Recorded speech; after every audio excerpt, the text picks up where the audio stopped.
बेटा ऑन करती है ना। चलिए, तो ईएमआई करते हैं पहले, समय से हो गया तो फिर एसी भी करते हैं।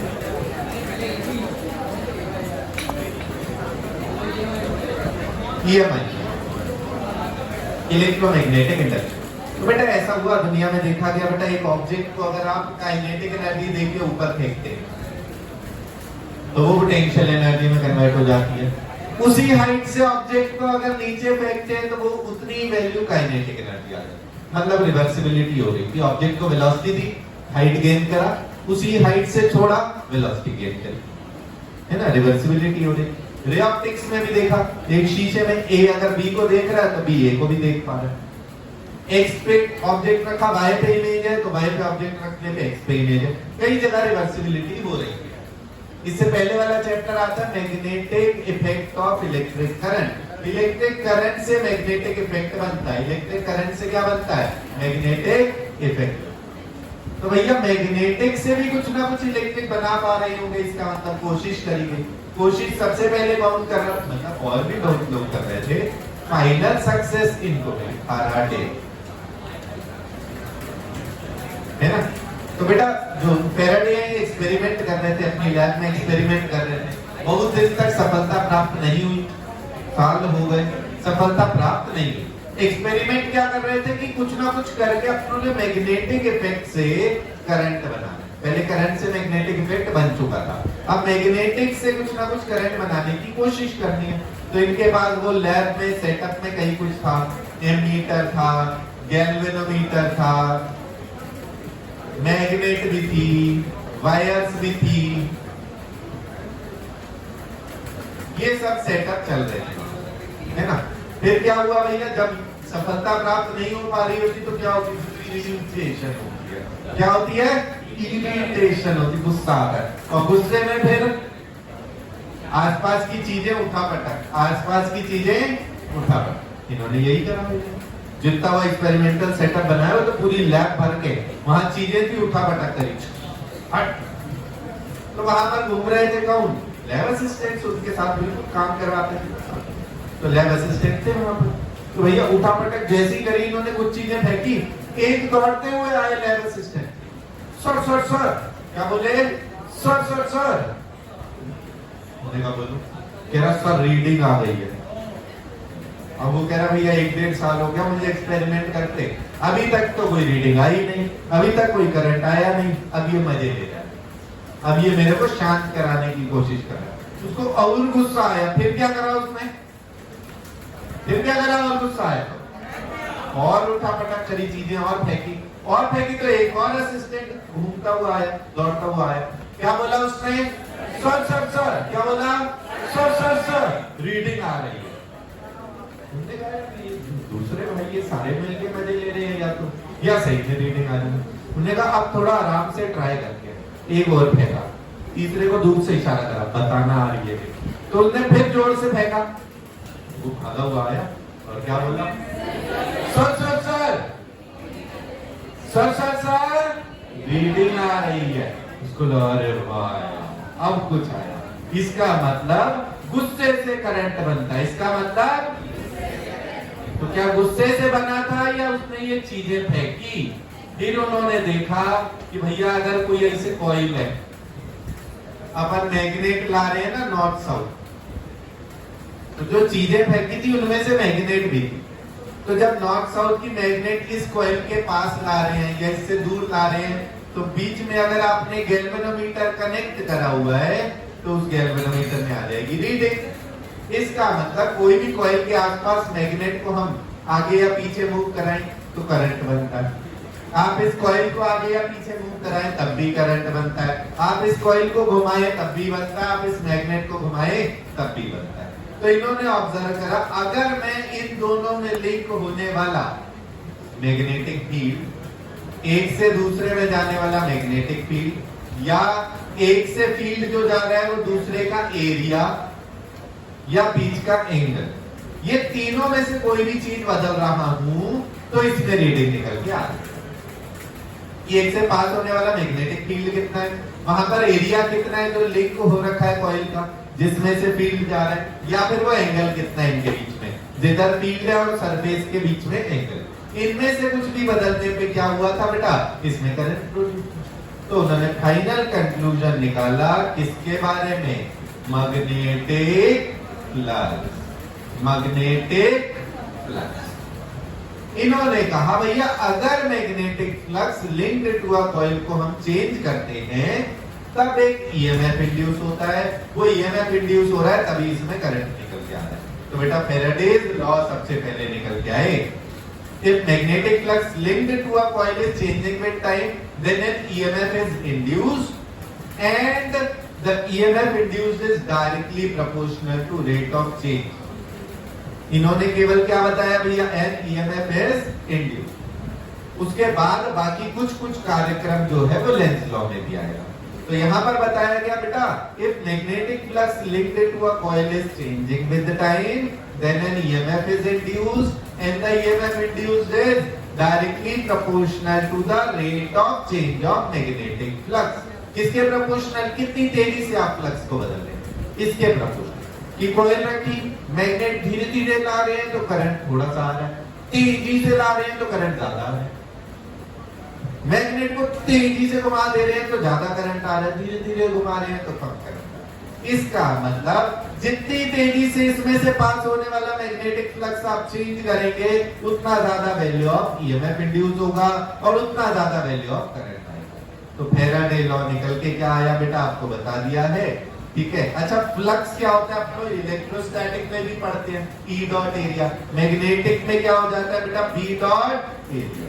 क्या आ जाता है, B dot area, that is B A cos theta. B A बेटा एरिया को वेक्टर की तरह यूज करा है, एरिया को वेक्टर की तरह यूज करा है, इसका मतलब सरफेस के परपेंडिकुलर होता है एरिया वेक्टर। एरिया वेक्टर की तरह होता है सरफेस के परपेंडिकुलर। तो बेटा जी यहाँ पर फैराडे लॉ निकल के आया।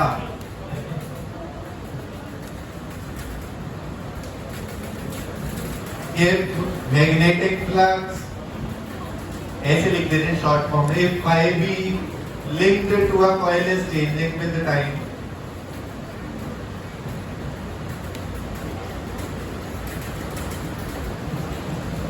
is changing with the time, then an EMF is induced and ये जो E induced है ये होगा proportional to rate of change of magnetic flux. किसके प्रोपोर्शनल होगा बेटा, rate of change of magnetic flux. इसी के साथ साथ ये भी बताया कि जब तक मैग्नेटिक फ्लक्स बदलता रहेगा तभी तक ये ईएमएफ इंड्यूस होगा। ईएमएफ कब तक इंड्यूस होता रहेगा, जब तक हम magnetic flux linked to the coil को बदल रहे हैं। And E keeps inducing until phi b magnetic flux keeps changing। ठीक है भाई, तो यहां पर जो बात आई थी वो क्या आई थी कि ईएमएफ इंड्यूस कितना हुआ, वो proportional to d phi by d t है, proportional to rate of change of magnetic flux. फिर इन्होंने प्रोपोर्शनल तक बता दिया, अगले आए भैया लेंथ। नेक्स्ट क्या आया, लेंथ लॉ। इन्होंने कहा भैया हम बताएंगे इक्वल के बारे में कि कितनी एग्जैक्ट वैल्यू है। यहां पर भाई साहब बहुत तेज अंग्रेजी का यूज करा गया। इन्होंने बोला नेचर अबोर्स चेंज। इनका स्टेटमेंट क्या था बेटा, नेचर अबोर्स चेंज, नेचर अबोर्स चेंज। ये अबोर का मीनिंग क्या हो जाता है, इसका मीनिंग होता है ग्रेटली हेट। ये जो नेचर है वो चेंज को, बदलाव को बहुत हेट करता है, बदलाव को बहुत हेट करता है। इस वजह से क्या हुआ कि जो ईएमएफ इंड्यूस हो रहा है ना, वो क्यों इंड्यूस हो रहा है, क्योंकि हम एक कॉइल से जाने वाला मैग्नेटिक फ्लक्स बदल रहे हैं। तो इन्होंने कहा ईएमएफ इसलिए इंड्यूस हो रहा है कि जिस कारण की वजह से वो फ्लक्स बदला उसको अपोज करा जाए। जिस कॉज की वजह से magnetic flux linked to the coil change हुआ था उसको अपोज करने के लिए आया। EMF induced so as to oppose the cause due to which magnetic flux was changed. EMF is induced so as to oppose the cause, so as to oppose the cause due to which magnetic flux is changed. और फिर यहां पर बेटा इन्होंने value exact भी बता दी कि E induced कितना होगा।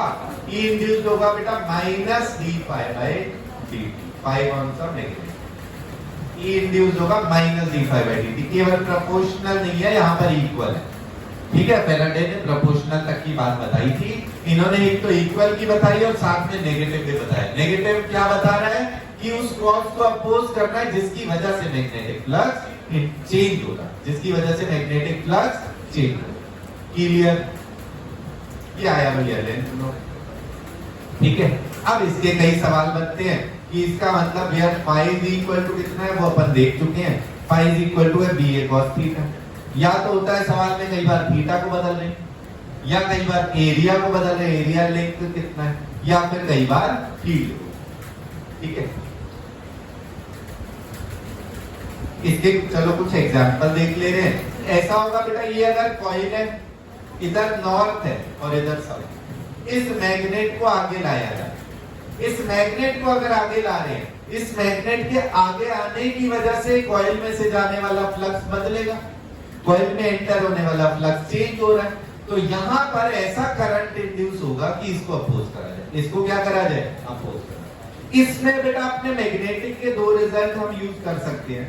करंट अगर क्लॉकवाइज होता है तो फील्ड किधर जा रही होती है? इनवर्स। करंट क्लॉकवाइज है तो फील्ड किधर होती है? इनवर्स। करंट अगर एंटी क्लॉकवाइज है तो फील्ड किधर आ रही होती है बेटा? इसकी वजह से आउटवर्ड। ठीक है, इसका मतलब देखिए, इसका मतलब हम ये भी कह सकते हैं बेटा, परमानेंट मैग्नेट्स में हम जानते हैं नॉर्थ से फील्ड लाइन बाहर निकलती है और एंटर किस में होती है? साउथ। तो बेटा जी जहां पे एंटर हो रही है इसको हम क्या बोल सकते हैं? South pole. करंट अगर क्लॉकवाइज है मतलब ये पोल कैसा बना? South pole. करंट अगर एंटी क्लॉकवाइज है तो बेटा पोल कैसा बन रहा है? ये नॉर्थ। ये रिजल्ट्स यहां पर यूज आ सकते हैं। क्लियर हो गया बेटा? करंट क्लॉकवाइज होने पे फील्ड किधर होता है? इनवर्स। इनवर्स है तो उसको पोल कैसा बोलेंगे बेटा? South pole. Current anticlockwise है तो फील्ड किधर होता है बेटा? आउटवर्ड। फील्ड किधर आता है इसकी वजह से? आउटवर्ड।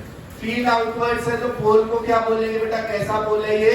नॉर्थ। अब यहाँ पर सवाल पे नोट कराइए बेटा, अगर नॉर्थ सामने से आ रहा है, नॉर्थ सामने से आ रहा है, उसको अपोज करना है, उसके आगे आने को अपोज करना है, तो बेटा अट्रैक्ट करा जाए या रिपेल करा जाए? रिपेल करा जाए। तो यहाँ पर इसने क्या करना है? इसका मतलब रिपेल। रिपेल करना है तो सामने कौन सा पोल बनना जरूरी है बेटा? नॉर्थ को रिपेल करने के लिए सामने कौन सा पोल आना चाहिए? नॉर्थ पोल आना चाहिए। तो बेटा नॉर्थ इंड्यूस हो गया। नॉर्थ इंड्यूस होने का मतलब करंट कैसा इंड्यूस हुआ बेटा? करंट इंड्यूस कैसा हुआ? Anti clockwise. So this means pole induce north है, current induce anti clockwise. Counter clockwise भी बोलते हैं, एंटी क्लॉकवाइज या फिर काउंटर क्लॉकवाइज। क्लियर हो गया? अच्छा लोग समझ आ गया? तो ये मैग्नेट को मूव करा के हो गया। अगर ऐसा हो कि कहीं पे कॉइल पड़ा हुआ, ये कॉइल है, इसमें फील्ड अंदर जा रही है and B is increasing,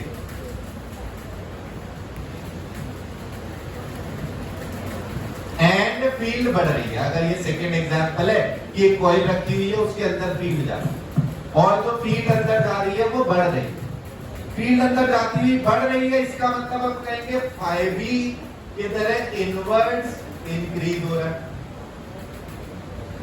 phi B flux magnetic जो है वो इनवर्स है और इंक्रीज हो रहा है। अपने को ऐसा करंट इंड्यूस करना है कि बाहर को आए भाई, करंट ऐसा इंड्यूस करना है कि उससे फील्ड बाहर बने। तो इसका मतलब बी इंड्यूस किधर होनी चाहिए, बी इंड्यूस करनी है आउटवर्ड, बी इंड्यूस किधर करनी है आउटवर्ड। बाहर को फील्ड कब बनती है, जब करंट कैसा हो बेटा एंटी, देयरफॉर आई इंड्यूस कैसा हो गया एंटी, या फिर बोलते हैं काउंटर क्लॉकवाइज, एंटी क्लॉकवाइज या फिर कहेंगे क्या काउंटर क्लॉकवाइज। समझ आ गया यहाँ से? ऐसे और कई सवाल बन सकते हैं, ठीक है। नेक्स्ट देखें हम इसमें जो आता है बेटा अगला topic, that is emotional EMF. क्या आता है बेटा इमोशनल ईएमएफ। इमोशनल ईएमएफ क्या है कि अगर एक मैग्नेटिक फील्ड में रखे हुए कंडक्टर को आप मूव करें, मैग्नेटिक फील्ड में रखे हुए कंडक्टर को आप मूव कराएं अगर, तो क्या होगा उसमें भी एक ईएमएफ इंड्यूस होगा। बेटा क्रॉस बनाने का मीनिंग क्या है, फील्ड इनवर्स है। क्रॉस मतलब फील्ड किधर है इनवर्स। हमने बेटा यहाँ पर एक रॉड रखी है, कंडक्टिंग रॉड है, इसको आगे भी वेलोसिटी से लेकर जाना। बेटा कंडक्टर के अंदर कौन प्रेजेंट होना जरूरी है, किस मेन चीज की वजह से वो कंडक्टर होता है, फ्री इलेक्ट्रॉन। तो फ्री इलेक्ट्रॉन्स प्रेजेंट है। अब बेटा इसको आगे मूव कराया, force on a moving charge कितना होता है q v cross B. Force on a moving charge कितना होता है क्यू वी क्रॉस बी। अब बेटा यहाँ पर आप रॉड पे देखेंगे बीच में इलेक्ट्रॉन है, बेटा v क्रॉस b किधर आ रहा है अपर। कैसे देखा जाता है, राइट हैंड पाम रूल या right hand screw rule. v cross b चाहिए, पहले वेक्टर की तरफ राइट हैंड फिंगर्स रखी, दूसरे की तरफ पाम का फेस। पाम का फेस ऐसे कि जिधर सेकंड वेक्टर है कहाँ है बेटा b इनवर्स, तो पाम का फेस इनवर्स होना है। ऐसा लगे दूसरा वेक्टर आपके पाम से बाहर निकल रहा है, तो बेटा v आ गया, b इनवर्स है, v क्रॉस b आया ऊपर। बेटा v क्रॉस b जो है वो ऊपर आया, और फोर्स क्या होता है बेटा q v क्रॉस b। वहां पर आप चार्ज को रखते हैं कैसे, विद साइन। तो बेटा चार्ज ऑफ इलेक्ट्रॉन कैसा, पॉजिटिव या नेगेटिव। तो इसी v क्रॉस b में नेगेटिव मल्टीप्लाई करने पे किधर आएगा नीचे, minus e into v cross b। तो होगा क्या बेटा, इसका मतलब इस रॉड में जो इलेक्ट्रॉन्स है वो कहां की तरफ जाने लग जाएंगे, नीचे आ गए।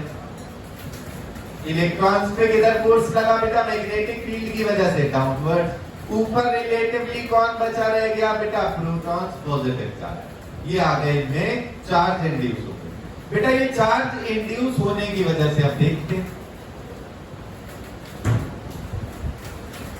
अब क्या होगा बेटा, ये जो हम रॉड को मूव करा रहे थे, वेलोसिटी आगे है, b इनवर्स है, नेगेटिव नीचे आ गए हैं, पॉजिटिव ऊपर रह गए, ठीक है। इससे क्या होगा बेटा, पॉजिटिव चार्ज और नेगेटिव चार्ज के बीच में एक फील्ड होती है। कौन सी फील्ड बेटा, इलेक्ट्रिक फील्ड। अब पॉजिटिव से नेगेटिव की तरफ क्या हो गई है, इलेक्ट्रिक फील्ड ई इंड्यूस हो गई। पॉजिटिव से नेगेटिव की तरफ क्या हो गई बेटा, इलेक्ट्रिक फील्ड इंड्यूस हो चुकी है, जिसमें ये होगा कि इलेक्ट्रॉन तब तक दौड़ते जाएंगे जब तक उन पे कुछ ना कुछ फोर्स लग रहा है। कब दौड़ना बंद कर देंगे, फाइनली इलेक्ट्रॉन स्टॉप कब होंगे, स्टॉप टू मूव डाउनवर्ड कब होंगे बेटा, जब इलेक्ट्रॉन पे टोटल फोर्स कितना हो जाए, जीरो। कितना हो जाए बेटा जी, अब हमने देखा था नीचे कौन सा फोर्स है, minus e into B cross P, minus e into B cross P. अब बेटा क्योंकि यहाँ पर एक इलेक्ट्रिक फील्ड भी इंड्यूस हो गई, क्यों हुई एक बार दोबारा देखिए बेटा। रॉड को आगे मूव कराया, आगे मूव कराया तो फ्री इलेक्ट्रॉन्स पे फोर्स लगा, कैसा होता है, क्यू बी क्रॉस बी होता है। बी क्रॉस बी ऊपर है, लेकिन minus e B cross B नीचे है। इलेक्ट्रॉन्स कहाँ जाएंगे, नीचे आके बैठते। इलेक्ट्रॉन नीचे आ गए, ऊपर रिलेटिवली पॉजिटिव चार्ज रह गया, तो एक इंड्यूस इलेक्ट्रिक फील्ड आएगी, इधर से किधर, पॉजिटिव से नेगेटिव। अब इस इलेक्ट्रॉन पे फोर्स एक तो मैग्नेटिक फील्ड लगा रही है और दूसरा कौन लगाएगी बेटा, इलेक्ट्रिक फील्ड। इलेक्ट्रिक फील्ड की डायरेक्शन में किसको फोर्स लगता है, पॉजिटिव को। नेगेटिव रखा जाए तो उस पे किधर फोर्स लगता है, ऑपोजिट टू इलेक्ट्रिक। बेटा जी पॉजिटिव चार्ज पे किधर लगता है force, in the direction of electric field. Negative पे किधर लगता है, ऑपोजिट टू इलेक्ट्रिक। तो बेटा इलेक्ट्रॉन पे फोर्स इलेक्ट्रिक फील्ड से क्या लगा, minus e into electric field, minus e into electric. बेटा फाइनली इलेक्ट्रॉन स्टॉप कब हो जाएंगे? एफ नेट कितना हो जाना चाहिए? 0। एफ नेट कितना हो जाना चाहिए? 0। इसका मतलब इन दोनों का मैग्नीट्यूड बराबर। देखो डायरेक्शन तो इक्वल दिख ही रही है और डायरेक्शन तो ऑपोजिट दिख ही रही है। डायरेक्शन ऑपोजिट है तो कैंसिल हो जाएंगे, डायरेक्शन ऑपोजिट है तो कैंसिल हो सकते हैं, बस मैग्नीट्यूड बराबर होना जरूरी है। तो बेटा E into e equal to e B cross B, इनका मैग्नीट्यूड बराबर है। इसका मतलब इलेक्ट्रिक फील्ड कितना आ गया बेटा? इलेक्ट्रिक फील्ड आ गया V क्रॉस B के बराबर। बेटा मैग्नीट्यूड बराबर है, आप डायरेक्शन देखें तो ऑपोजिट आएगा, चाहे तो आप नेगेटिव साइन सामने लगा के रख दो डायरेक्शन के, एंड मैग्नीट्यूड लिखो तो मैग्नीट्यूड इतना है mod of V cross B। ये इलेक्ट्रिक फील्ड आ गई। बेटा इलेक्ट्रिक फील्ड कितनी इंड्यूस हुई है? V cross B। Electric field कितनी है? V cross B। किधर है? In the direction of V cross B है या ऑपोजिट है? V क्रॉस B ऊपर था, फील्ड इंड्यूस हुई नीचे। V क्रॉस B ऊपर था, फील्ड इंड्यूस हुई, मतलब डायरेक्शन क्या होगी? ऑपोजिट। इसलिए अगर आप साइन के साथ रखो वेक्टर फॉर्म में तो नेगेटिव आएगा, नहीं तो कहोगे मैग्नीट्यूड बराबर है, नहीं तो क्या कहेंगे? मैग्नीट्यूड बराबर है। अब बेटा हमें पता है पोटेंशियल डिफरेंस का फील्ड से क्या रिलेशन। पोटेंशियल डिफरेंस या ईएमएफ को हम कह सकते हैं minus E dot displacement, minus E dot displacement. तो बेटा ईएमएफ कितना हो जाएगा? माइनस ई डॉट डीएल का सम। क्यों? क्योंकि रॉड के अलॉन्ग डिस्प्लेसमेंट मतलब ये सारे डीएल का सम। देयरफॉर ईएमएफ कितना आ गया बेटा? इसकी वैल्यू रखी V cross B dot DL का summation, V cross B dot DL का समेशन। और हम कह सकते हैं E equal to V cross B dot L, dot L vector भी कह सकते हो। ये कब यूज होगा? अगर बेटा straight rod. V cross B dot DL का समेशन, ये एग्जैक्ट फॉर्मूला आ गया। ये तब लगेगा for straight rod, for straight rod. तो बेटा अगर एक कंडक्टर को मैग्नेटिक फील्ड में मूव करा रहे हैं v वेलोसिटी से, तो उसमें एक ईएमएफ इंड्यूस होगा जिसकी वैल्यू कितनी निकल के आई बेटा? V cross B dot DL का summation. V cross B dot DL का समेशन है, ये एक्चुअल होगा, चाहे स्ट्रेट हो, कर्व्ड हो, किसी भी शेप। अगर आपको स्ट्रेट रॉड के लिए देखना है तो आप V cross B dot L कर सकते हो। इसमें जो सबसे ज्यादा यूज आता है वो यही आएगा कि मैग्नेटिक फील्ड, लेंथ और वेलोसिटी, मैग्नेटिक फील्ड, लेंथ और वेलोसिटी तीनों परपेंडिकुलर हैं। B इनवर्स है, लेंथ y में है, वेलोसिटी x में है। अगर तीनों चीजें आपस में परपेंडिकुलर हैं तब ईएमएफ निकल के आ जाएगा कितना? BLV आ जाएगा। तब कितना आ जाएगा? BLV। If B, L and V all are perpendicular to each other, all are perpendicular to each other, तब ईएमएफ आ जाएगा बेटा कितना? BLV। बाकी सब केसेस में हमें क्या करना होगा? V cross B dot L। क्या करना है बेटा? V cross B dot L। Straight rod है तो V cross B dot L, कोई भी शेप है, कर्व्ड है, तो V cross B dot DL का समेशन। क्लियर? ठीक है, इतना नोट करिए बेटा।